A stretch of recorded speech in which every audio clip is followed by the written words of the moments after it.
Alors bonjour à toutes et à tous et bienvenue sur ma chaîne. Alors je suis June Thunder, alias Arnaud Faber de la team Skate. Et nous sommes arrivés donc deuxième au Qualifier Team League Invasion en équipe de Paris.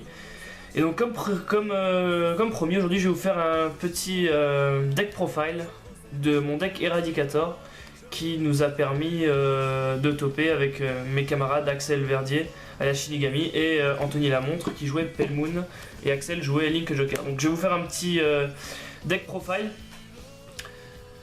Donc alors, comme vous pouvez le voir, je jouais Saber, donc comme l'indique ce tapis, nous étions du côté des méchants, du côté des invaders.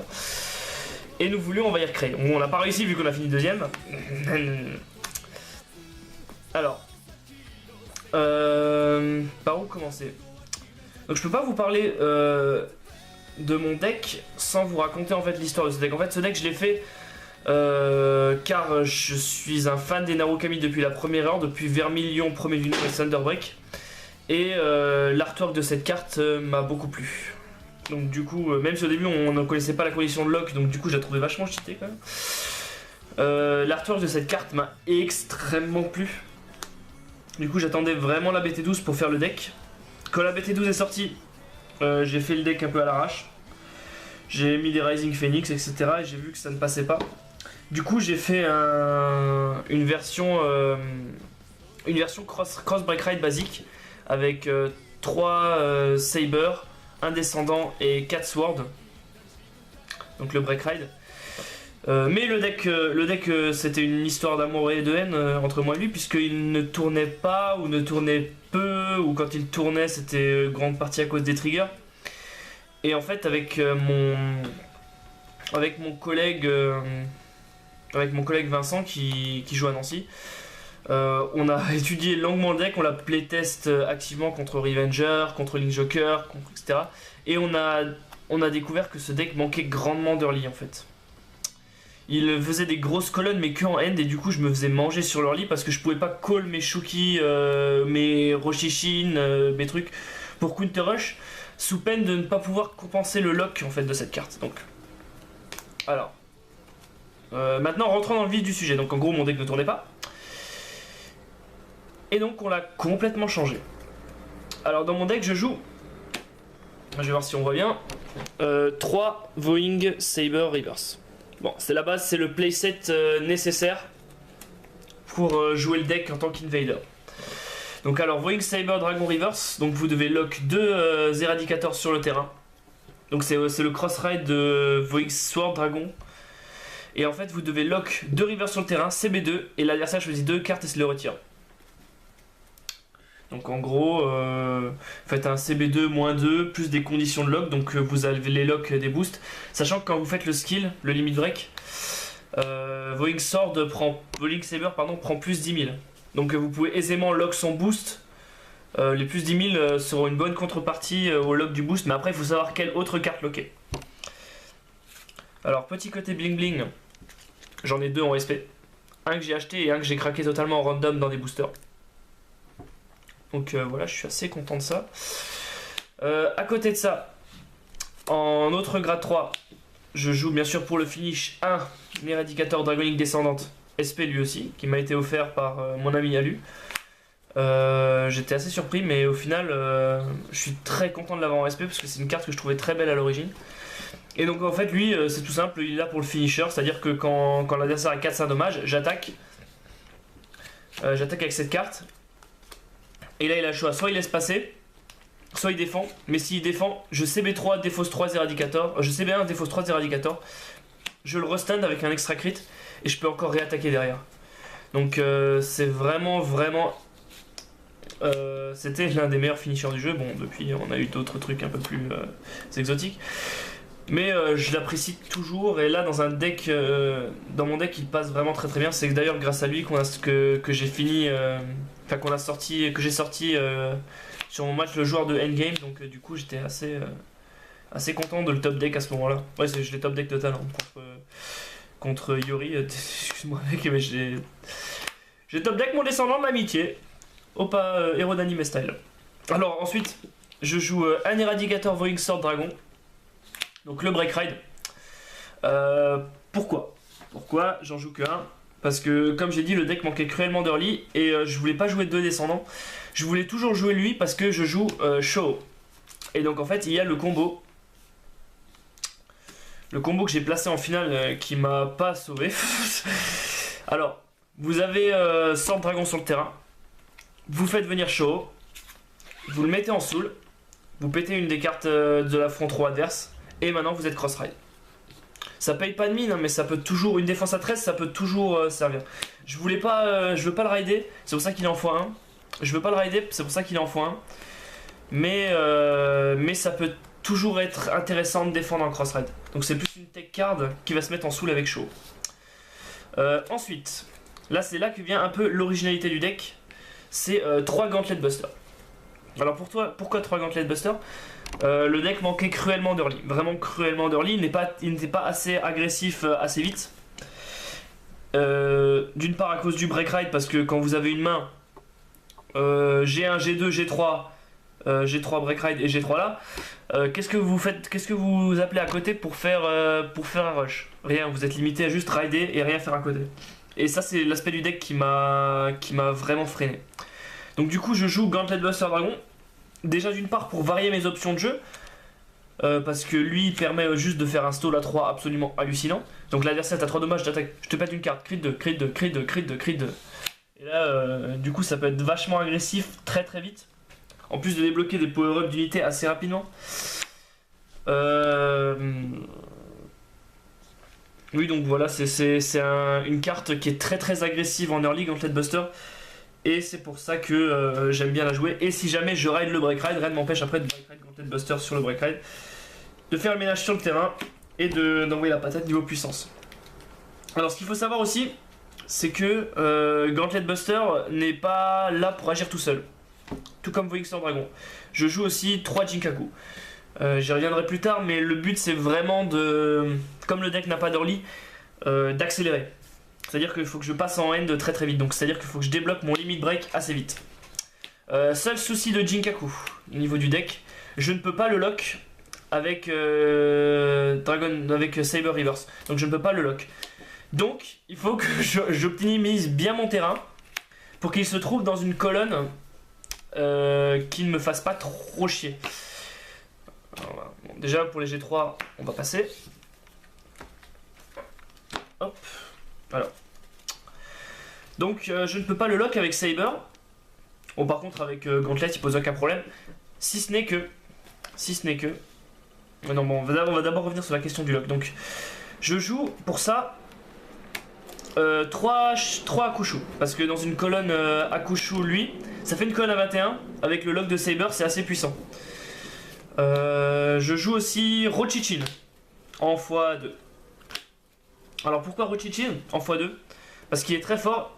Si je lock Saber, il prend plus. Avec le skill de Saber, il prend plus 5000 pour chaque regard retiré. Comme je retire 2, il fait automatiquement une colonne à 18. Donc du coup, le but du deck, c'est de me retrouver dans une configuration à peu près comme ça. Là, je pulseur. Là, je vais avoir ma colonne qui va passer à 21. Et là, peu importe le boost que j'ai derrière, même si c'est un draw, je lock les deux là. 18, 21, 21. Sur les Vanguard à 11, en early game, ça fait quand même assez mal. Un seul crit ou un trigger et ça peut très vite partir en couille. Donc 3 Jinkaku qui me servent à accélérer le deck. 3 Akusho qui vont avec Jinkaku pour faire une colonne. Et même lui peut aller très bien avec Jinkaku, faire une colonne à 24. Mais il faut vraiment pas que celle-là soit seule dans une colonne, parce que sinon avec Saber ça ne fait qu'une colonne à 15. Dans le méta actuel à 11 c'est pas très très intéressant. Donc du coup hop, le pourquoi des comment des beatstick. Ensuite Spark Rain, 2 Spark Rain, parce que si j'ai besoin il faut que je puisse faire une colonne opti avec Jinkaku. Et je sais pas si vous l'avez remarqué, peut-être pas, mais tape à 9, tape à 9, tape à 8. Donc du coup, colonne à 14, pas opti sur les Vanguard à 11. Colonne à 15, pas opti sur les Vanguard à 11. Donc il faut que je puisse, après m'être servi de Jinkaku, il faut que je puisse le rentabiliser au maximum. C'est pour ça que je joue 2 Spark Rain. Donc en fait le deck est vraiment pensé pour rentabiliser Jinkaku. Pour pas que je trébuche en cours de route et que je fasse un tour surpuissant et des colonnes toutes pourries derrière quoi. Donc c'est pour ça que je laisse 2 Sparkrane. Et aussi parce qu'en early, en rush ou en counter rush, taper à 12 sur un G1 à 7, c'est très très fort. Donc pour l'early et pour compenser Jinkaku. Alors, ensuite Kacho. Pourquoi Kacho? Parce que si on met mon limit break avec Gauntlet, je peux spammer l'effet de le limit break en fait. Plus 3000 critical plus 1, plus 3000 critical plus 1, plus 3000 critical plus 1, à fond à fond. Donc c'est juste ça pour ça, et pour pouvoir me donner mon cross-ride le plus vite possible. Parce que défendre à 13 en early, c'est quand même assez fort. Bon, je vous parle beaucoup d'early, mais le deck a rien de surpuissant, mais c'est vraiment sur l'early qui tire son avantage, là où les ressources adverses ne sont pas encore au meilleur de leur potentiel. Comprenez, pas de perfect guard normalement. Et du coup, Gauntlet qui tape à 21 crit 2, c'est assez puissant. Bon, traditionnel 4 perfect guard. On va pas revenir dessus. Dans un deck, il faut toujours 4 perfect guard, surtout avec les decks violents qu'on a aujourd'hui. Enfin, je dis toujours 3-4 perfect guard, non, vous pouvez passer à 3, ça dépend de la compo de votre deck. Tout est justifiable tant que la compo est lisible, claire et travaillée. 4 Shuki. 4 Shuki, est-ce que j'ai besoin de me justifier? Non, c'est juste le G1 qui peut gagner 3000 quand je retire une unité. Ça devient un boost à 10 avec Gauntlet. Et ça devient un boost à 13 avec Vowing Sword, Vowing Saber, pardon. Donc du coup, je peux même faire des colonnes avec Saber, des colonnes comme ça. Lock. Et là, ça me fait une colonne à 24. Donc je fais autant chier les cross-ride que les Vanguard à 11. Et ça m'arrive souvent de le faire quand même en tournoi. Donc voilà, et en plus, si j'ai... je reviens sur Jinkaku aussi. Il m'arrive aussi de faire également ceci. Lock. Tape les Vanguard à 11, tape les Vanguard à 11 et fait une colonne à 19. Donc tape aussi bien les Vanguard à 11 que les Vanguard à 13. Donc c'est pour ça que la gestion de terrain dans ce deck est assez importante. Parce que je ne peux pas lock Jinkaku, donc il faut que je compense ça. Ensuite, on va rentrer dans la partie la moins intéressante du deck. Demolition Dragon. Alors pourquoi je joue Demolition Dragon? Tout simplement parce que je trouve ce genre de carte est extrêmement intéressante. Pouvoir taper à 10 des intercepts. Pouvoir taper à 10 en early game des G2. Je trouve ça juste super fort. Voilà, c'est toujours fort. En plus, c'est un boost à 7. Donc... ça paye pas de mine de le jouer, mais ça peut étoffer des options de jeu quelquefois. Taper des intercepts quand on n'a pas de boost derrière, c'est un boost. Et si l'avant est pété, je peux toujours attaquer sans gaspiller une attaque. Donc ça c'est quand même assez fort. Des boosts qui font attaquant aussi, ça j'adore comme truc. Alors maintenant on va rentrer dans les triggers. Le plus intéressant du deck est passé, vous pouvez pas d'autre chose. 5 draws. Je joue 5 draws, 7 crits. Voilà. Pourquoi 5 draws, 7 crits? Parce que je veux que mon deck soit très agressif. Et parce que j'ai l'option de stall de Gauntlet à 3 dommages. Donc il faut que mes crits soient plus importants que mes draws pour pas que je foire l'opportunité de finir mon adversaire sans passer par la case des mid-break. Enfin, voilà, c'est un deck qui met des hautes colonnes à haute puissance. Et du coup, des colonnes à extra crit, ça fait toujours chier. Mais faut quand même. C'est pas un deck qui fait extrêmement de CA. Parce que je lock quand même 2 pour PT2. Si j'ai pas la puissance derrière, c'est juste pas top. Parce que le mec il va juste défendre. En fait, ce qui est intéressant avec Saber Reverse, c'est que si je lock 2 pour détruire 2, je perds 2 boosts. Et donc le mec il va défendre aussi moins. Donc le CA de moins 2 que je lui ai fait, il va être atténué par le fait qu'il défende moins. Et donc du coup c'est pour ça que les crits sont présents. Pour rendre le deck agressif et dire coucou c'est moi, regarde, j'ai une colonne comme ça.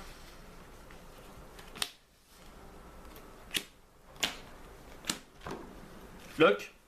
Bon, mettons. J'ai une colonne comme ça. Je te pète 2, donc ça fait colonne 18, 31. Donc du coup, colonne à 21, colonne à 31. Mon Vanguard n'est pas la colonne la plus dangereuse et en plus, si je lui sors un crit, bonjour. Donc c'est une colonne complètement ingérable qui prend un crit 2. S'il avait pris juste un crit 1 et qu'il était à 3 dommages, l'impact aurait été moindre. Du coup, c'est un peu... c'est pour ça que je joue e-crit. C'est aussi dans cette optique-là de faire peur à mon adversaire et d'être très très agressif pour vraiment qu'il mange sa main. Et les 5 draws, c'est parce qu'il faut quand même faire un peu de CA. Donc je pense que 7 crits, 5 draws, dans tous les decks, c'est un bon... Oui, bonjour. C'est un bon mélange, je trouve. Un bon compromis entre attaque et défense. On va voir si la caméra tourne toujours. Oui. Ensuite... bon, forcément, 4 îles. Oh. Il n'y a rien de plus jouissif que healer sur Damage Pulseur. Il n'y a rien de plus cool. Franchement, bon, bah on est tous les deux à 3. Je passe à 4, limite break, patatata. Il trigger. Donc à la fin du tour, je le passe à 2. Et je remets un trigger au deck. Ça va. Là, c'est vraiment. Et ce qu'il y a de plus rageant aussi, c'est. Enfin, ce qu'il y a de plus rageant. Ce qui est vraiment sympa, c'est avec Jinkaku de remettre les triggers au deck. Donc si vous avez des heals qui partent en damage zone, pouf, à la fin dans le deck. Donc je trouve ça excellent. Et aussi le damage pulsar, ce que j'ai fait contre Yuri des team endgame en quart de finale. Qui lui a pas plu, c'est qu'il était à 4, j'étais à 4, je fais damage pulsar, passe à 5 juste pour envoyer un trigger au deck tout bêtement. Renvoyer un heal d'ailleurs. Et en fait ce qui lui a pas plu, c'est que j'attaque. Donc il se défend et tout. Et là, moi, il prend une attaque. Et là, il a un heal au 5ème. Et moi, je reste, je fais bah non, tu heal pas, je suis à 5. Et là, il fait putain, je déteste les damages pulseurs. Je trouve ça. En fait, son heal n'est pas passé parce que je me suis mis à 5 avec les damages pulseurs. Et à la fin du tour, j'ai renvoyé un de mes heals au deck. Donc, du coup, j'étais assez surpris et on a bien rigolé aussi sur cette partie. Enfin, la dernière carte, last but not least, Linchu. Pourquoi Linchu? Parce que ça peut péter des backrows et c'est un des seuls Zerad qui peut de façon surpéter une backrow chiante. Il m'a bien servi contre Sora qui jouait Célestial parce que justement il y avait un boost à 12 avec Zerakel qui me faisait chier. Voilà, donc imaginez les colonnes de 20, 25, 26 avec ce boost à 12 là. Et Linchu m'a permis de le neutraliser. En fait j'étais dans une configuration comme ça. Pouf. Pas, moi je dis du pif, pouf, pouf. Pouf. Lui je l'avais mis là. Voilà, disons comme ça. En disant comme ça. Voilà. Donc j'ai deux colonnes, une colonne à 18, ça c'était en demi-finale. Une colonne à 18, une colonne à 13, 15, 20, il me semble. Ouais, 20. Ouais, en gros, pas des colonnes très très optiques quoi. Et là en fait, lui il avait son boost à 12 et je lui ai pété 2 cartes sur le field. Donc contre Célestial c'est assez mortel. Et donc là ce que je lui fais, c'est que je check un non-trigger. Oups, raté. En fait je check un draw en réalité. Je check un draw. Et je le regarde, je mets toute la puissance là. Le mec me dit ok. J'attaque à beaucoup. Il est à 4 dommages. Il voit que celle-là est à 18 et que celle-là est à plus de 20. Il raisonne, il se dit ouais je vais laisser passer la plus grande et celle-là pour la défendre avec un shield à 10. Erreur. Donc il laisse passer. Skill de Linchu, pouf, je le mets en soul, je pète son boost à 12 qui aurait permis de vraiment me faire mal. Et en plus Roshishin reprend plus 5000 et du coup ça redevient une colonne à plus de 20, une colonne à 23. Et du coup il se retrouve un peu trop laid. Voilà, c'est vraiment le genre de polyvalence que j'aime beaucoup dans mon deck. Honnêtement, je suis vraiment surpris du résultat. Je pensais pas qu'on allait aller aussi loin et ce deck me satisfait à l'heure actuelle. J'ai testé contre pas mal de decks, contre Revenger, etc. Et c'est vrai qu'il tourne vachement bien. Voilà, donc si vous avez des questions, vous savez comment me contacter. J'espère que vous avez apprécié l'analyse de mon deck. Moi j'ai vraiment kiffé jouer ce deck, j'adore, j'ai rien à modifier, je trouve juste excellent. C'est vrai que j'hésitais au début à me passer de Gauntlet Buster parce que je trouvais vraiment avec Damage Pulsar vraiment énorme. Mais voilà, ce deck qui allie mes 2 cartes préférées, à savoir Saber, Descendant, enfin, ouais, Descendant et Gauntlet, donc on va dire 3 cartes que je trouve absolument magnifiques en termes de façon intersidérale, quoi. C'est juste le pied de jouer ce deck. Et en plus, j'ai pas vu... En plus, ce qui était sympa, c'est que j'ai pas vu beaucoup de Saber dans le tournoi. Bah oui, en même temps, il y avait 4 team Invader. Mais voilà, donc dites-moi ce que vous avez pensé du deck, dites-moi ce qui vous paraît peut-être fou, illogique, on peut toujours améliorer. Et moi je suis là pour vous donner des conseils, pour recevoir vos conseils aussi. Donc voilà, et je vais passer tout de suite à une vidéo où je vais faire un report de l'event pour ceux qui n'étaient pas là ou pour ceux qui n'ont pas pu voir ce qu'on a fait. Merci.